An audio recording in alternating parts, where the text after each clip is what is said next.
லோக்சபா தேர்தல் அறிவிப்பை தலைமை தேர்தல் ஆணையர் ராஜீவ்குமார் கடந்த 2 வாரம் முன் வெளியிட்டார். மொத்தம் 7 கட்டங்களாக தேர்தல் நடைபெறும் நிலையில் தமிழ்நாட்டில் முதல் கட்டத்திலேயே தேர்தல் நடக்கிறது. வாக்குப்பதிவு அனைத்தும் முடிந்து வரும் ஜூன் 4ஆம் தேதி வாக்கு எண்ணிக்கையும் நடைபெறுகிறது.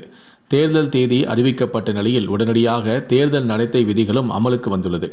ஏப்ரல் 19ஆம் தேதி தமிழ்நாட்டில் தேர்தலும் நடக்கிறது. இந்த நிலையில்தான் தமிழ்நாடு தலைமை தேர்தல் அதிகாரியான சத்யபிரதா சாஹூ செய்தியாளர்களை சந்தித்தார். அப்போது அவர் பேசுகையில், தமிழகத்தில் இதுவரை 305 கோடியை வருமான வரித்துறையினர் கைப்பற்றியுள்ளனர். தமிழகத்தில் 70% வாக்காளர்களுக்கு பூத் ஸ்லிப் வழங்கப்பட்டுள்ளது.